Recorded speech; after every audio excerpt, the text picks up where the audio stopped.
I'm Melissa Shanahan, and this is the Velocity Work Podcast, episode number 31.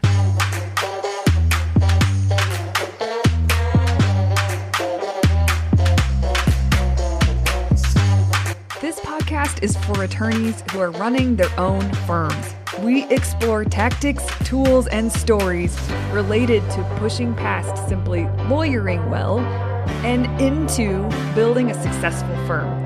Working in your firm and working on your business are two very different things. This podcast focuses on the latter. Well, hi, everyone. Oh my gosh, I'm back in the saddle. This is the first episode I'm recording since we had our son. That was January 11th, 2020. And his name is Lachlan Gray, and he's the coolest thing, just the coolest thing. My mother-in-law runs a Montessori school outside of Chicago, and she always tells me, like, you don't mean obsessed. When I say, like, I'm just obsessed with him, she's like, obsessed might not be the right word. Like, it might not be the healthy word to use. I'm like, no, I'm obsessed. She just likes to give me a hard time. But he's in such a cool stage. But, saying that, and he is 100% the light of our lives. It's not all rainbows and daisies, as I know that all of you parents out there are like, well, duh. But, this is my first rodeo, and it's been hard. There's so many hard parts. And I think that it's just important to mention that too. It's been amazing. The whole thing has been amazing, but that doesn't mean that it hasn't been extremely hard, I guess is what I'll say about that. Some of you reached out. If you follow me on my personal Instagram account, which if you don't, feel free to, I would love to connect over there. My handle is melishan, which is just short for Melissa Shanahan. So it's melishanahAhan. And so I've been posting things over there with Lachlan, and it's been super fun. And some of you have noticed, and you've reached out and sent your warm wishes, that he got really sick. Lord knows how he got RSV, but we think that's what he ended up with. He was in the NICU for a week. It was a really scary week. It's just been tough. And he has only been home, by the time you're listening to this, maybe 2 weeks. So we kind of feel like we're getting back to our groove with a newborn at home, because it was just nuts for about 10 days there.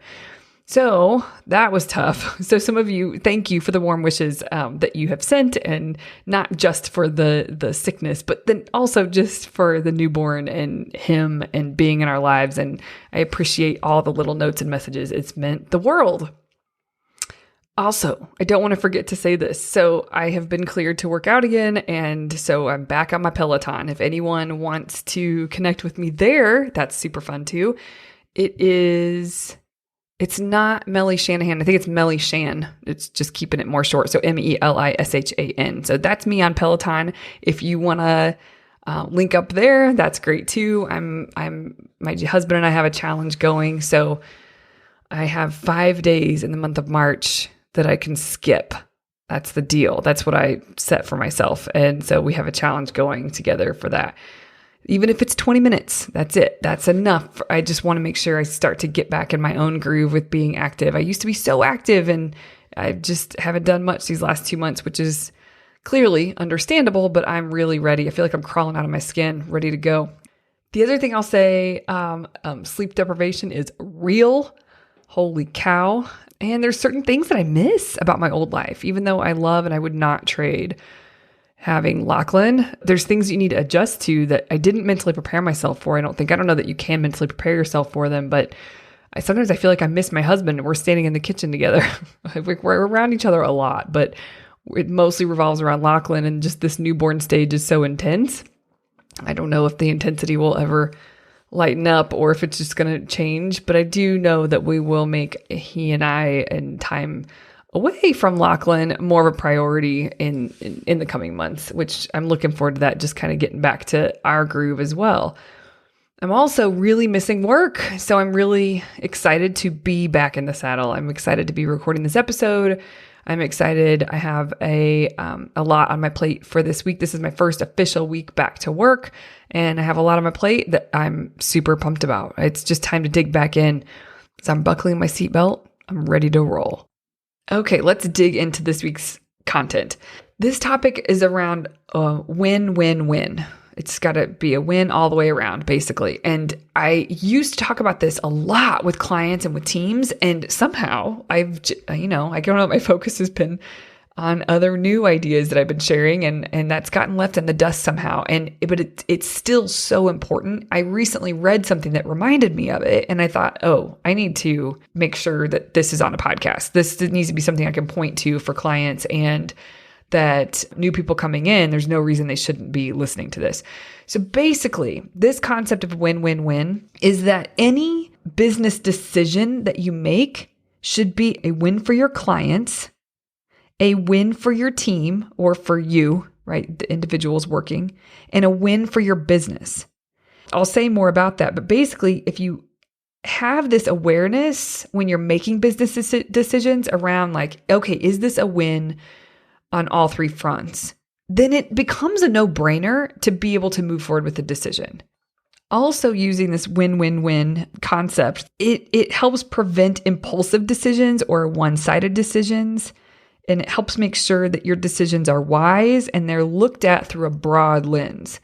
It's easy for us to get pretty myopic when we are operating day to day. And this is something that will help you really quickly take a step back, raise your gaze, and figure out, does this make sense? And then it helps you make decisions more quickly because of that. It's kind of like you have a filter that you're running these decisions through. And if it doesn't pass the filter, then nope, okay, keep moving. Or if it does pass, if it is a win on all three fronts, then yep, we're doing it. It takes the mental energy out of all of it so that you can move more quickly on decisions, whether it's a yes or a no. So let's go through the 3 wins. A win for your clients when you're facing a decision. And honestly, a lot of times it's an investment of some sort.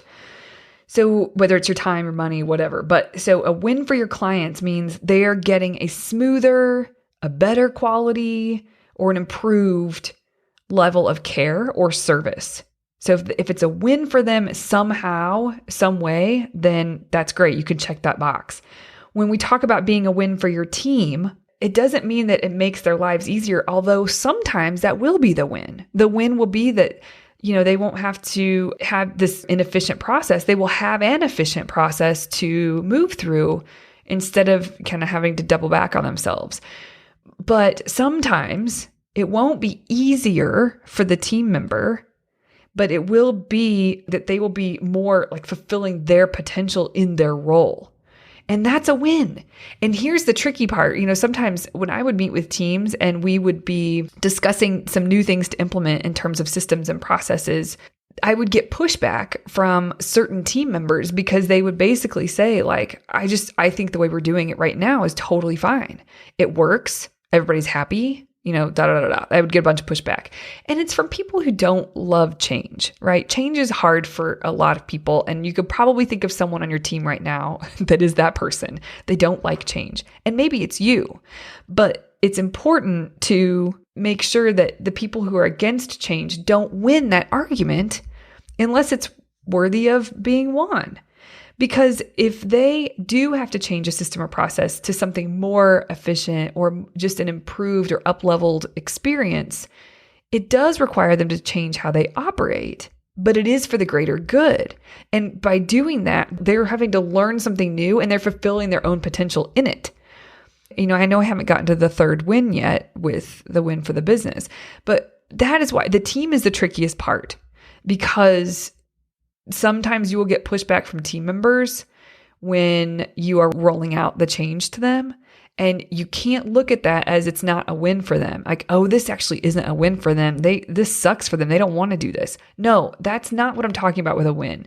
Is it a win for your team? Does it up-level your team? Does it expand their skill set? Does it, all of those things? That's a win. So just because someone doesn't want to do it doesn't mean that it's not a win. It's just an important distinction. So you want to make sure it's a win for your team. And if you have just one person that you employ right now, so it's just one team member, then that's okay. You can think about just you and that person. Is this a win in some way, shape, or form for you or them, or you and them? Sometimes you will have team members this doesn't apply to. Whatever you're considering won't really affect them. then you just don't need to consider that. Just consider the team members that will be affected by the decision that you're considering. Okay, and then the third win is a win for your business. Is this going to improve the health of your business? So it's got to be a win for your clients, whatever you're considering. It's got to be a win for the client, it's got to be a win for the team, and it's got to be a win for the business. If it doesn't pass all three of those, I would really encourage you to consider a different option or to figure out how to tweak that decision so that it is a win on all three fronts. There are a few examples that I want to give you for how you might use this. Any investment in something, whether it's an investment in software, an investment in equipment, an investment in a new hire, an investment with a coach or a consultant, any investment in something, you want to run it by those three things. Like, is it a win for the client, a win for my team, and a win for the business? Anytime you're implementing a new system or process, you want to check it. Is it a win-win-win on all three fronts? Another example is that it seems hard. Like, okay, there are certain things that we know we should be doing, but we don't do. One that I find that my clients don't do as often as they should because they kind of allow other things to get in the way is that super thinking time. And if you go back, there's an episode on super thinking, part 1 and part 2. But part 2, super thinking part 2, that really goes into what I mean with super thinking. And it's basically time for you to step away and really give deep thought, like create your own thoughts and own ideas for what you're dealing with in your business. Like it's your time to really exercise that visionary part of yourself in a really responsible way. So you take some time to do that. Now, when you take super thinking time, it gives you space for your brain to produce ideas and think as the CEO of your business. And so that is a win-win-win. It should be done, right?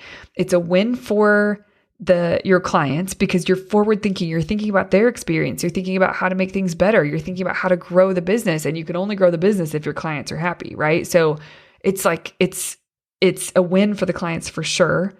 It's a win for your team because someone needs to be in that visionary seat where they're forward thinking on purpose. So it's a win for the team, and it's a win for the business because if no one's driving the business forward in a visionary type way, your growth is going to stagnate. You're not going to be growing at the pace that you could be growing, and your clients aren't going to be as happy as they could be, and your team morale isn't going to be as great as it could be, and things aren't going to be as efficient as they should be. So I'm making a case for taking a step back for that super thinking time, but really that's an example of like, oh no, that's a win-win-win. I'm going to make space for that.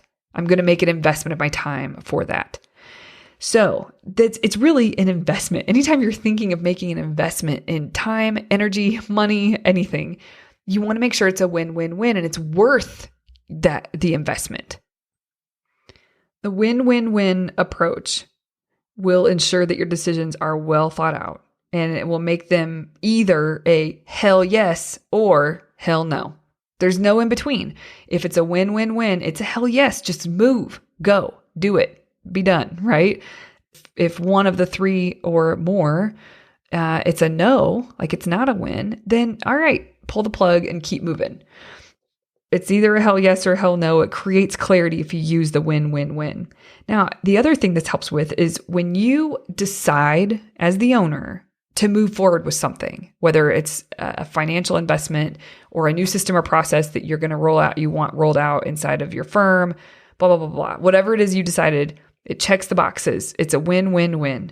Then it helps you get buy-in from your team when you explain it to them in that way. And you share with them like, hey, we're going to be doing this, this, and this. And here's why. Because it's the right thing to do. It's a win for our clients. And here's how. Specifically, it is a win for the team. And here's how specifically. And it's a win for the health of the firm. And so we can't go wrong moving forward with this. Let's all get on the same page. Let's all knock this out of the park, right? It enables you to get buy-in from your team. If you get pushback from a team member on something you're wanting to roll out, even if you're not asking for their opinion, but they're still giving you pushback or they're giving you an attitude, like you have an attitude or whatever, you're getting resistance. Just remember The change is hard for some people. And so when you pick up on that, be very transparent with your team and with that team member, but just with your team as a whole. And I like to throw it back to them and knowing that it's important with any decision we make here for it to be a win-win-win. What do you think we should do instead that could also be a win-win-win? Let them know that you're open to their ideas, because truthfully, they might not come up with something. They're probably not going to be able to come up with something like as well as you've thought this out and thought this through on the fly. They're probably not going to come up with something that's better, but it'll help them see that you really are trying to put these things into place because it's the right thing to do. And if they do come up with something, be open to that. They might have a better idea, or they will see that this decision is, in fact, it does make a lot of sense for everyone involved. And you can let them know that change is usually hard and it's usually so worth it. Good luck implementing this win-win-win scenario, or this win-win-win sort of filter that you put on everything. I use it all the time, and I just haven't talked about it as much lately, but it is a key component of making sure that your decisions are well thought out. It prevents impulsive decisions from being made, and it keeps everything moving much more quickly when you have a filter like this to run things through instead of hemming and hawing and weighing things out, and it kind of feels like a mess in your mind. This will clean it up real quick. All right, everyone, have a great rest of your week. I can't wait to be back with you on next week's episode.